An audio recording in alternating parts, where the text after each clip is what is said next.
क्या जाति का भ्रष्टाचार है धर्म पे अत्याचार? जाटव और गुर्जर समाज के लोगों के बीच ईंट पत्थर और कई राउंड फायरिंग हुई। क्या सिर्फ हिंदू धर्म ही बटा है जातियों में? ये हमारे मुसलमानों में बहुत सारे फिरके हैं, शियाओं के हुए, सुन्नियों के हुए, बरेलवियों के हुए। क्या पॉलिटिशियंस ही हैं नए ब्रिटिशर्स? एक ओबीसी अफसर नहीं दिख रहा, एक आदिवासी अफसर नहीं दिख रहा, एक दलित अफसर नहीं दिख रहा मुझे। क्या है सत्य? राहुल गांधी पूछते हैं आपका जाति क्या है? जाति? जब लोगों ने उनका जाति पूछा, बोले भाई या वर्ण? क्यों पूछते हैं? हमें रिजर्वेशन इसलिए मिलना जरूरी है कि सदियों से हमारे साथ छुआछूत हुई। पंडित बोलते हैं कि इनको मंदिर में नहीं घुसने दो चमारों को, हम तो जाना ही छोड़ दिया हमने तो। पंडित कहते हैं कि इस देश में केवल शिक्षा प्राप्त करने का अधिकार पंडितों को है।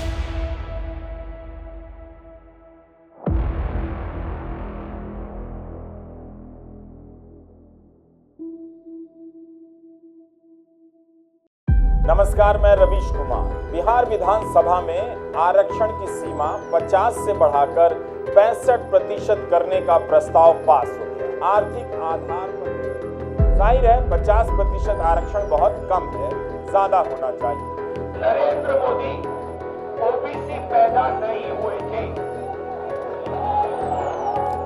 नमस्ते, मैं हूँ अरियंत एक्सप्लेन और आज जिस टॉपिक की गहराइयों में हम जाने वाले हैं वो है जो जातियां, ये जो ओबीसी, दलित, आदिवासी जाति जनगणना को कोई शक्ति नहीं रोक सकती है। जनगणना यानी सेंसस पर भी आएंगे, पर पहले निपटते हैं इस जाति से। जाटव जी, आप दलित हैं? जी सर। मतलब इन लड़कों की और आपकी सेम जाति है? नहीं सर, मैं चमार हूँ, ये पासी हैं। हम लोग इनसे काफी ऊपर आते हैं सर, SC/ST में हमारा इनसे कोई लेना देना, इनका चूत हम खाते भी नहीं है सर। भारत में जब भी हिंदू धर्म या समुदाय को जोड़ने की कोशिश की जाती है, तब हमेशा उसमें दरार डालने के लिए जातिवाद जैसे मुद्दों को उठाया जाता है। तो क्या सच में वर्ण व्यवस्था हिंदू धर्म की कुरीति है? आइए इसे समझते हैं। The press sees me as staying with Dalits. I don't see myself as staying with Dalits.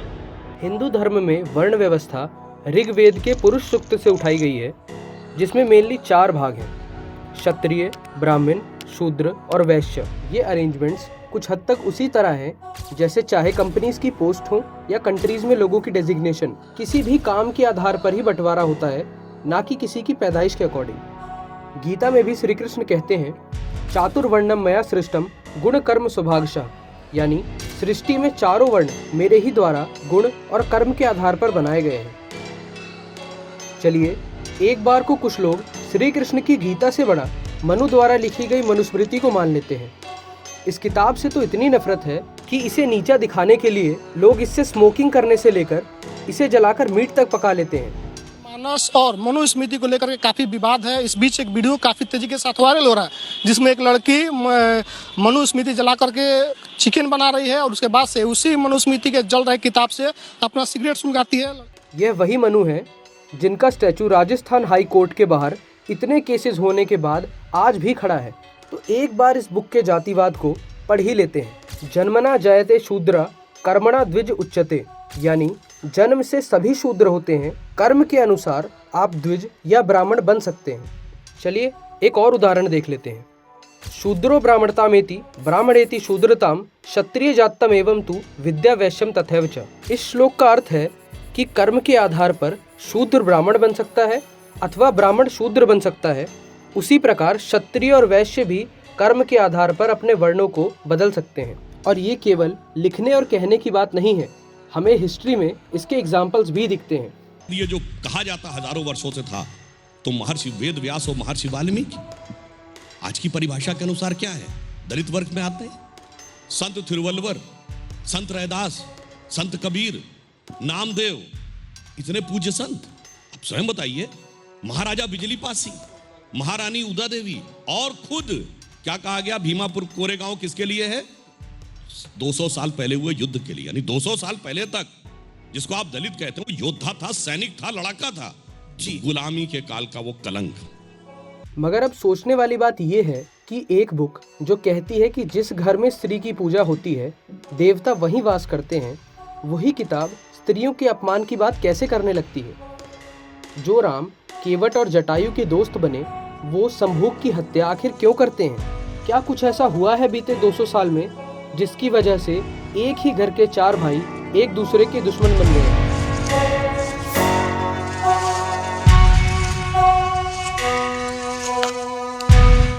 बीते समय में भारत लगभग 1000 से 1200 साल तक बाहर के इन्वेडर्स के रूल में रहा। सैकड़ों की संख्या में इन्वेजन्स हुए, बट आज हमारे काम के बस 2 ही हैं, पोर्टुगीज और ब्रिटिशर्स। दरअसल कास्ट वर्ड पोर्टुगीज के शब्द कास्टा से लिया गया है, जो एक तरह से किसी की सोशल सिचुएशन या सामाजिक स्थिति के साथ साथ रंग भेद को भी दर्शाता है। अब शायद आप थोड़ा थोड़ा समझ पा रहे होंगे कि किस तरह वर्ण कास्ट में बदल गया, और उसका मतलब भी। सिर्फ एक वर्ड कास्ट किस तरह से लोगों में ऊंच नीच भेदभाव को बढ़ाता है और रंग भेद के आधार पर आर्यन इन्वेजन थ्योरी को भी प्रमोट करता है। पहली बात, जाति शब्द कहां से आया है? क्या कभी 1861 की सेंसस से पहले हिंदू समाज की जातियों का वर्णन है? मैं चुनौती से पूछता हूं, 1931 आखिरी सेंसस है कास्ट पे, जिसमें 4114 जातियों का वर्णन है। कोई धर्म ग्रंथ दिखाइए इसमें 4000। ये तो हुई सिर्फ एक वर्ड की बात। इसके बाद इसमें सोशल स्टेटस डालने का काम शुरू हुआ जब ब्रिटिशर्स ने प्रोटेस्टेंट रिफॉर्मेशन की पॉलिसी को इंडिया से लिंक करना शुरू किया। अब एक बार इस प्रोटेस्टेंट रिफॉर्मेशन को आसान भाषा में समझ लेते हैं, क्योंकि ये इस कास्ट के इशू में बहुत इंपॉर्टेंट रोल प्ले करता है। There was no other denomination other than the Catholic denomination prior to the Protestant Reformation. So church means Catholicism, Catholicism means Christianity, that's it. Right? There is no other विकल्प, उसके बाहर कोई विकल्प नहीं था, सांप्रदायिक विकल्प नहीं था। कैथोलिक चर्च एक करप्ट इंस्टीट्यूशन बन जाता है और लोग जो हैं कैथोलिक चर्च के बाहर जितने भी मॉनेस्ट्रीज हैं, जैसे आश्रम हैं, उन पे आस्था रखना शुरू कर देते हैं, क्योंकि इनका मानना है कि यहाँ पे तो पैसे दे दो कुछ भी हो जाएगा, यहाँ पे जो पादरी है ये तो कुछ भी कर सकता है जो चर्च में है। चर्च में। So that gradually leads to the movement of Martin Luther, जो प्रोटेस्टेंट रिफॉर्मेशन को लीड करते हैं, क्योंकि उनका फर्स्ट एलिगेशन ये होता है कि जब भी आप ये कन्फेशंस देते हैं उसके बदले में आप पैसे ले रहे हैं। So the church has become a transactional institution, वहाँ पे बिक्री हो रही है अपॉलॉजीज की, कन्फेशंस की, all these things are happening. So they और धन जुड़ गया है। Correct. So they decide to challenge that system. इस रेफॉर्मेशन मैकेनिज्म से और या फिर इस रेफॉर्मेशन मूवमेंट से निकलता है the protest against the Catholic Church, which becomes a Protestant movement. जहां एक तरफ कैथोलिक क्रिश्चियन चर्च और प्रीस्ट को पवित्र मानते हैं और उन्हें भगवान से जुड़ा हुआ देखते हैं, वहीं प्रोटेस्टेंट क्रिश्चियंस चर्च और प्रीस्ट को भगवान से जुड़ा ना मानकर उनके खिलाफ ही रहते हैं। ये इंडिया के कॉन्टेक्स्ट के लिए इतना इम्पोर्टेंट इसलिए बन जाता है क्योंकि जिस तरह यूरोप में प्रोटेस्टेंट चर्च और उसके पुजारी के अगेंस्ट खड़े दिखते हैं, वही सेम चीज़ भारत में विदेशियों के आने के बाद मंदिर और उसके पुजारियों के खिलाफ शुरू हुई। क्योंकि मिशनरीज के अकॉर्डिंग हिंदुओं का धर्म परिवर्तन रोकने में ब्राह्मणों का बहुत बड़ा हाथ था। Textbook example of what happens when you start making the Brahmin the hate figure and from there the jump to the church is not too far. Take a look at Punjab. They first decided to vilify the Brahmin in the name of newly minted versions of Khalistanism under the British period. From there, they gradually moved towards anti-Hinduism because the jump from there is not much. After that, how far do you think is the jump from there to the church or Islam? Britishers, Portuguese व अन्य invaders को India में बस rule करना या पैसा कमाना नहीं था। उनका मकसद सभी को कन्वर्ट करना भी था, जैसा उन्होंने दूसरे लोगों जैसे अफ्रीकन्स और लैटिन अमेरिकन के साथ भी किया।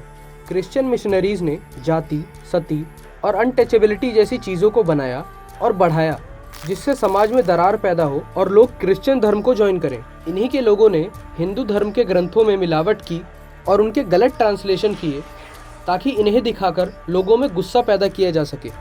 तभी तो मनुस्मृति में एक तरफ स्त्रियों को सम्मान देने की बात है और दूसरी तरफ अत्याचार करने की। आखिर एक आदमी एक ही बुक में यह दोनों बातें कैसे लिख सकता है? जहां वो एक पेज पर सभी को शूद्र कहता है, वहीं दूसरे पेज पर शूद्रों से अत्याचार की बात आखिर कैसे बोल सकता है? 1812 में भारत की साक्षरता दर ब्रिटिश पार्लियामेंट में सबमिटेड रिकॉर्ड के हिसाब से, जो हाउस ऑफ कॉमन्स को रिपोर्ट सबमिटेड है, उसमें बंगाल प्रेसिडेंसी के विलियम एडम्स की रिपोर्ट और मद्रास प्रेसिडेंसी के टॉमस मनरो की रिपोर्ट के अनुसार 90% से अधिक साक्षरता है। भारत के हर गांव में एक स्कूल है, और इतना ही नहीं, छात्रों में ही नहीं, शिक्षकों में भी, जिसको आप सबसे निचली जाति का मानते थे, उनके भी शिक्षकों का उल्लेख है। और पूरी बात सुनिएगा, मैं पूरी बात कर लूं। और इस बात का उल्लेख महात्मा गांधी ने 1929 में लंदन में जाकर रॉयल सोसाइटी में दिए गए अपने भाषण में कहा था। कि 100 साल पहले भारत की स्थिति क्या थी, और अगर उसके बाद भी इनको विश्वास ना हो, 1939 में कलकत्ता यूनिवर्सिटी ने पूरी रिपोर्ट को सबमिट किया हुआ है। 1812 में भारत की साक्षरता दर हर गांव में स्कूल था, जबकि गुरुकुल को स्कूल नहीं माना था। मैं फिर कह रहा हूं, गुरुकुल को स्कूल नहीं माना, सब में स्कूल था, तो भाई फिर कैसे हो गई साक्षरता की बात? ठीक है भाई ये बताइए। आप खुद सोचिए, जब ब्रिटिशर्स के आने से पहले सब वर्ण साथ में मिलकर काम नहीं करते थे या कोई ऊंच नीच थी, तो महाराणा प्रताप भील और गोंड से मदद कैसे ले पा रहे थे? यहाँ तक कि आज के समय SC/ST कैटेगरी के लोग अपने आप को जिन शब्दों जैसे आदिवासी या मूल निवासी से जोड़कर देखते हैं, वे शब्द वेस्टर्न इन्वेडर्स के आने से पहले कभी भी और कहीं भी थे ही नहीं। दरअसल अंग्रेजों ने हिंदुओं की मुख्य किताबें जैसे पुराणों, इतिहास जैसे रामायण और महाभारत व अन्य किताबें जैसे मनुस्मृति में भारी बदलाव किए। इनका शिकार BR अम्बेडकर जैसे पढ़े लिखे व्यक्ति भी हुए।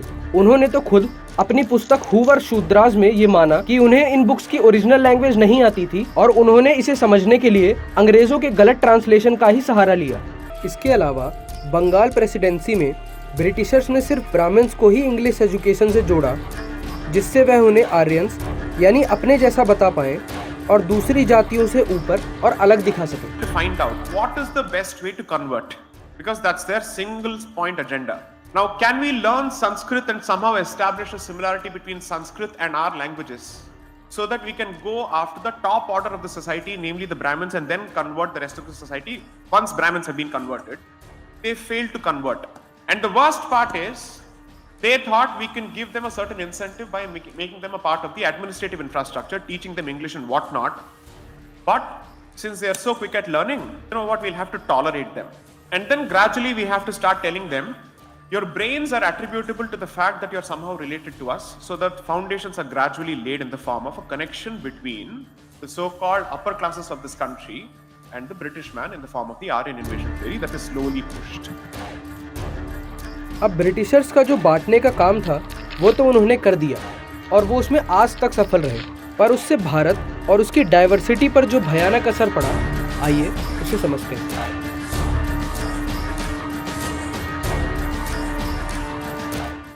जो भी कुछ ब्रिटिशर्स ने किया, उसके बाद ब्राह्मण अपने आप को बाकियों से अलग और ऊपर मानने लगे।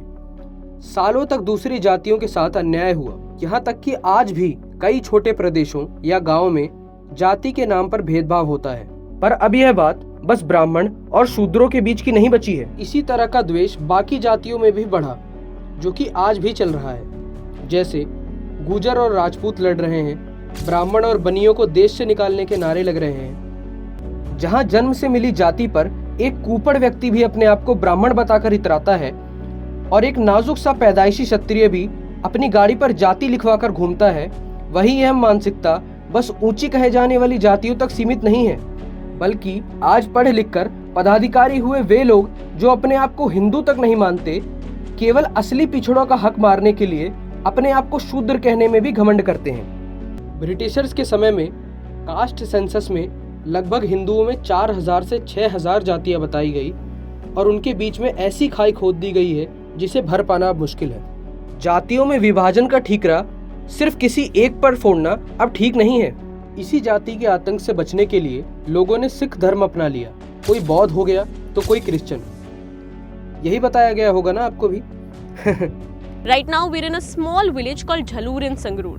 In the year 2016, a violent clash between landless Dalit laborers and upper caste Jat farmers gripped this village. At the heart of the controversy were Dalit rights to land ownership. ਸਾਡੇ ਲੈ ਕੇ ਗੜਾਸੇ ਜੱਟ ਉੱਥੇ ਆਲੇ ਦੁਆਲੇ ਘੁੰਮੇ, ਧਰਨੇ ਦੇ ਆਲੇ ਦੁਆਲੇ।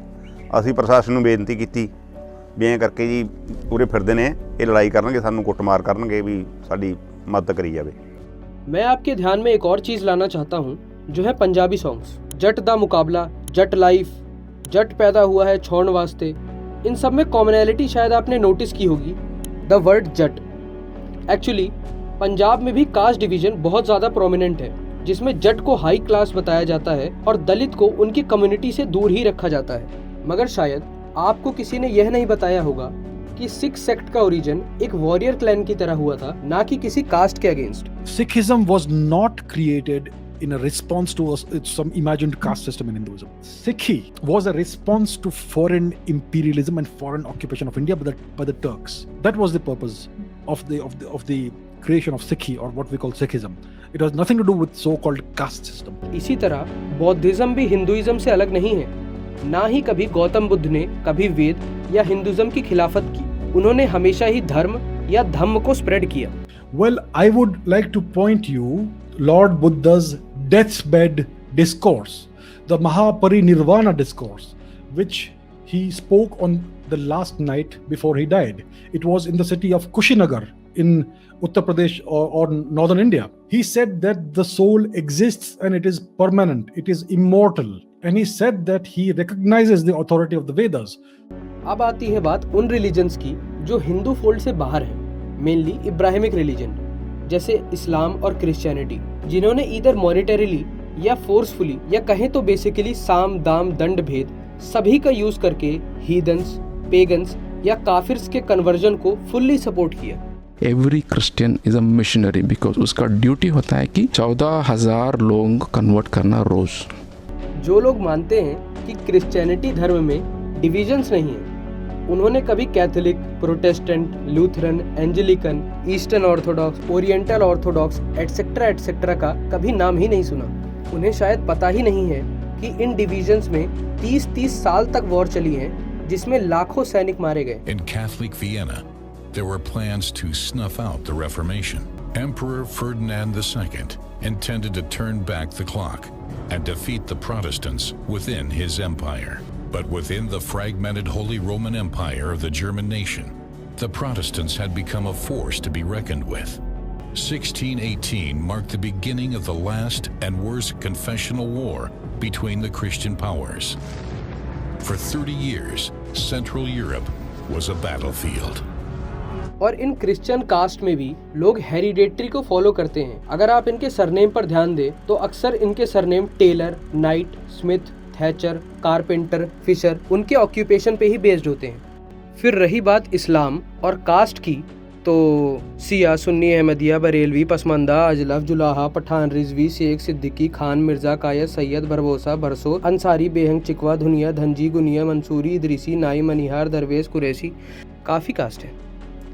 और रही बात प्यार की, तो इनमें कितना प्यार है ये तो आप देख ही सकते हैं। वो एक शिया लोग होते हैं, उनके अंदर होता है वो शिया लोग जी। क्या होता है वो क्या करते हैं, वो हम भी उनके घर का नहीं खाते।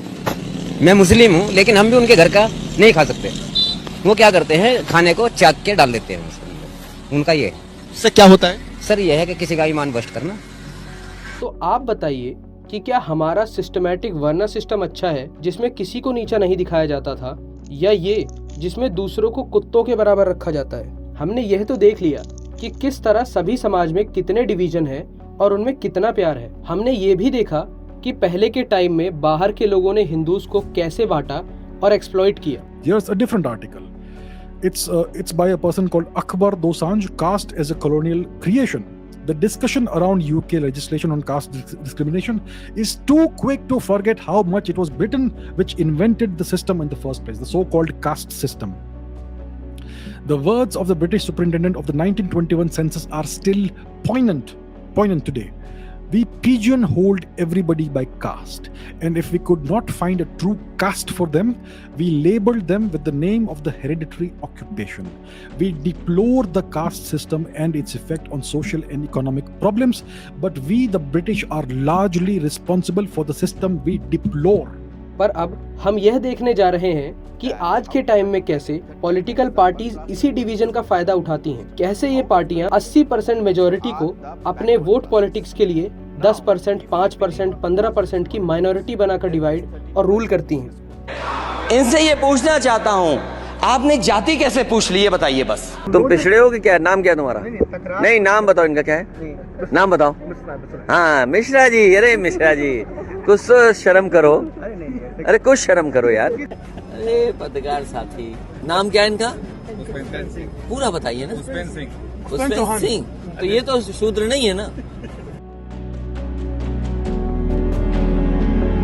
जिस तरह अंग्रेजों ने ब्राह्मण्स को सपोर्ट करके उनको सबसे अलग कर दिया और उनके अंदर एक सुपीरियरिटी कॉम्प्लेक्स ले आया, जिससे बाकी सभी समाज उनसे हेट करने लगा। ठीक इसी तरह आज की पॉलिटिकल पार्टीज भी रिजर्वेशन व अन्य चीजों के नाम पर बैकवर्ड कहे जाने वाले लोगों को न सिर्फ सपोर्ट करती है बल्कि दूसरे समाजों को नीचा भी दिखाती है। कास्ट सेंसस, जाति का जनगणना, ये सारी जातियां, ये ख्याल राहुल बाबा के मन में कब आया होगा? 2023 से पहले तो हम उनके मुंह से नहीं सुनते थे। 2019 का चुनाव तो उन्होंने जाति जनगणना के नाम पे नहीं लड़ा, 14 भी नहीं लड़ा। 50 चुनाव उनके नेतृत्व में कांग्रेस पार्टी हार गई, कभी उन्होंने जाति की बात नहीं करी। पर ये जो हथियार है ये 2023 में उनके हाथ में आया। षड्यंत्र है जो कांग्रेस पार्टी और पूरी इनकी जो जमात एक है, इकोसिस्टम जो है, ये उसको लड़ रहा है। एक डिवाइड एंड रूल करने आए थे ईस्ट इंडिया पॉलिसी वाले। 2000 किलोमीटर दूर से इटली मम्मी सन पॉलिसी जो आई है, ये जो कंपनी आई है, इन्होंने इस देश को कहीं ना कहीं विभाजन करने की बात करी। जैसे बीएसपी यानी बहुजन समाज पार्टी का एक नारा, तराजू और तलवार, मारो इनको जूते चार, बहुत फेमस हुआ, जिसमें तिलक मतलब ब्राह्मण, तराजू मतलब बनिया और तलवार मतलब क्षत्रिय समाज से था, जिन्हें जूता मारने की बात कही गई है।